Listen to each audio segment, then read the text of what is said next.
మీకు pan card ఉందా? Pan card కొత్త రూల్స్ రాబోతున్నాయి. ఏప్రిల్ 1, 2026 నుంచి పాన్ కార్డుకు సంబంధించి కీలక నిబంధనలు మారనున్నాయి. అలాగే దరఖాస్తు నియమాలు కూడా మారిపోతున్నాయి. అదనపు డాక్యుమెంట్ల నుంచి కొత్త పన్ను నిబంధనల వరకు పన్ను చెల్లింపుదారులు ఈ విషయాలను తప్పక తెలుసుకోవాలి. మీ బ్యాంక్ అకౌంట్లో ఒక ఆర్థిక సంవత్సరంలో 10 లక్షల రూపాయలు లేదా ఆపై ఎక్కువ క్యాష్ ఒకేసారి లేదంటే విడతల వారీగా డిపాజిట్ చేయడం లేదా విత్డ్రా చేయడం చేసిన పాన్ కార్డు వివరాలు ఇవ్వాలి. అలానే అది మీరు ఒకే బ్యాంకులో కావచ్చు లేదా వేర్వేరు బ్యాంకుల్లో కూడా వర్తిస్తుంది. ప్రస్తుతం ఆర్థిక లావాదేవీలు ఒక రోజులో 50,000 దాటితేనే పాన్ కార్డు అవసరం పడుతుంది.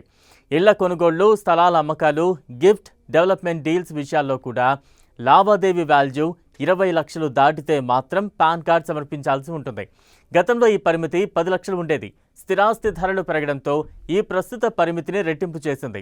అలాగే కన్వెన్షన్ సెంటర్లు, హోటళ్లు, ఈవెంట్ మేనేజ్మెంట్ సంస్థలకు చేసే ఆర్థిక లావాదేవీలపై కూడా 1 లక్ష దాటితే పాన్ కార్డు ఇవ్వాల్సి ఉంటుంది. ప్రస్తుతం హోటళ్లు, రెస్టారెంట్లు బిల్లులు 50,000 రూపాయలు ఉంటేనే పాన్ కార్డు అవసరపడుతుంది. ఇకపై ఈ పరిమితిని 1 లక్షకు పెంచారు.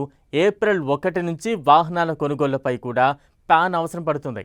బైక్లు, మోటార్ వాహనం కొనుగోలు చేసిన వాల్యూ కూడా 5 లక్షలు దాటితే పాన్ కార్డు ఇవ్వాల్సి ఉంటుంది.